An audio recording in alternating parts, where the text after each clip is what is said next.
Assalamualaikum warahmatullahi wabarakatuh. Pemirsa gapai kemuliaan yang dirahmati Allah. Setiap orang yang telah berkeluarga tentu menginginkan kebaikan dan kebahagiaan dalam kehidupannya bersama istri dan anak-anaknya. Hal ini sebagai perwujudan rasa cintanya kepada mereka, yang kecintaan ini merupakan fitrah yang Allah tetapkan pada setiap jiwa manusia. Bersamaan dengan itu, nikmat keberadaan istri dan anak ini sekaligus juga merupakan ujian yang bisa menjerumuskan seseorang hamba dalam kebinasaan. Lantas bagaimana kita harus membangun rumah tangga yang sakinah yang akan membawa seluruh anggotanya ke surga Allah? Nah pemirsa, hari ini insya Allah kita akan membahas tema yang senantiasa menarik untuk dikulik, yakni rumah tangga bahagia dunia dan akhirat. Seperti biasa saya tidak sendirian, sudah keringat yang keluar dari seorang suami.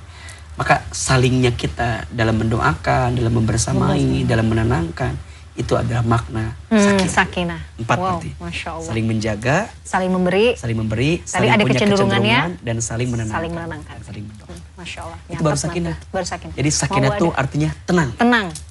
Oke. Sekarang pertanyaannya, pemirsa sudah dapat itu belum di rumah? Nah itu. Kayaknya jadi PR ya bersamanya. Mbak Mila sendiri deh, gak usah nunjuk yang lain. Ya. Sudah menemukan itu? Wah, ditonton gak ya ini? Sedang harus terus membangun, insya Allah. Nah itu rumusnya satu, Mbak Mila. Jadi rumusnya itu kayak segitiga. Oh iya. Jadi Allahnya di tengah, suami istri. Jadi kalau suami istrinya sama-sama mendekat ke Allah, iya sih. Nanti Allah pertemukan sakinah di tengah-tengahnya. Betul. Maksudnya kan namanya rumah tangga tuh pasti ada up and down ya. Iya. Kadang tuh memang betul. Kalau misalnya kita lagi kok ngerasa kok kayaknya nggak enak banget ya di rumah, atau kok dikit-dikit marah ya. Nah itu pasti kayaknya ini ada yang mungkin sayanya atau pasangan kitanya yang ada nih lagi jauh sama Allah nih. Wah biasanya itu jadi, kerasa banget. Diujinya di situ. Iya. Makanya gimana caranya biar sakinah? Ya udah deketin ya. Allahnya, biar nanti Allah yang menghadirkan titik equilibrium, kamu bisa bertemu dengan dirinya gitu. Dan nggak bisa cuma satu ya? Nggak bisa. Kalau satu misalnya, makin jauh. Ujungnya dia gitu. hanya menemukan titik di sini kan. Nanti dia akan punya kecenderungan dia sendiri aja gitu. Sampai pada titik yang nauzubillah ya, aku mah nggak butuh pasangan. Nah, itu kan karena dia tidak menemukan chemistry itu. Maka sakinah tuh diciptakan oleh kita dengan kedekatan kita sama Allah. Nanti ada yang kedua, mawaddah. Mawaddah, Mawaddah itu artinya saling mencintai, saling mengasihi. Ya. Bukan aku tak bisa hidup tanpamu, bukan.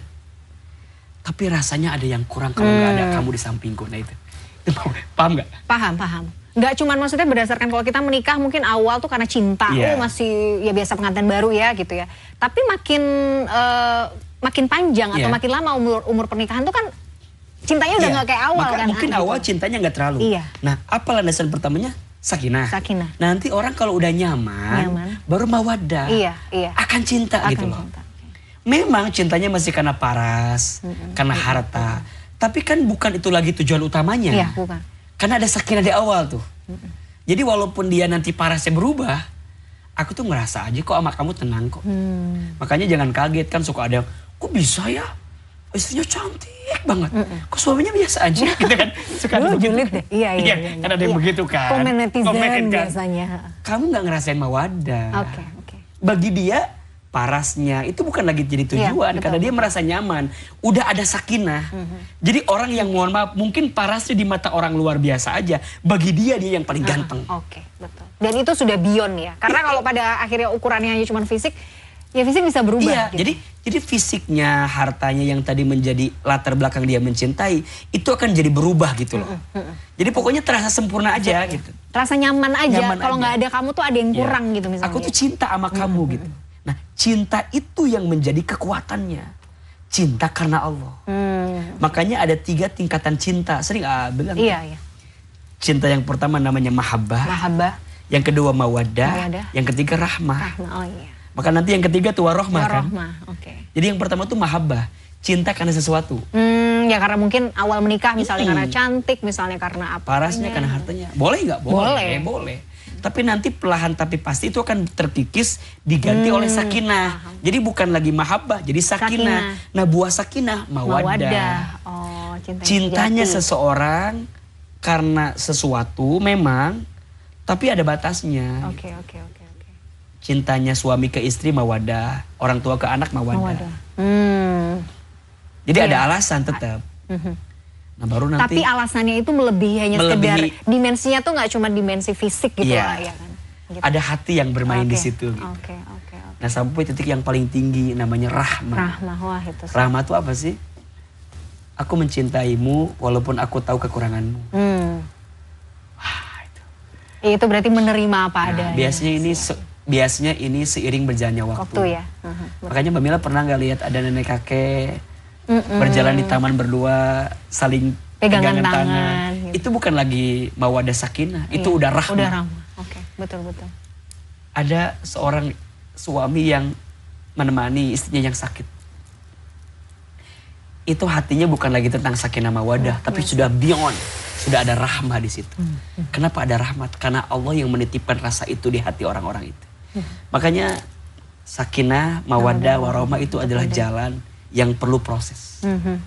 Masya Allah. Maka jangan banyak protes karena semuanya berprogres. Kan kadang kok kamu tuh kayak gitu kan. Ya udah memang ada ujiannya. Tapi ujian pernikahan tuh memang di awal-awal, maksudnya gesekan itu pasti akan terjadi kan. Dan itu enggak jadi awal-awal. Oh iya, pasti per fase ya kan. Ada orang kalau saya baca gitu ya di ilmu misalnya married life gitu ya, ada 5 tahun pertama, 10 tahun, 15. Dia itu disikapinya juga harus. Ya berjenjang seperti sekolah. Iya sih. Kan soal anak SD, soal anak SMP, anak SMA. Yang baru nikah apa persoalannya? Biasanya. Kadang tuh menyamakan apa ya? Karena kebiasaan-kebiasaannya tuh karena tiba-tiba hidup dengan orang lain, tiba-tiba satu rumah tuh kebiasaan-kebiasaan sih kadang-kadang ya. Kepribadian yang biasanya ya. Ujian 5 tahun pertama itu lebih kepada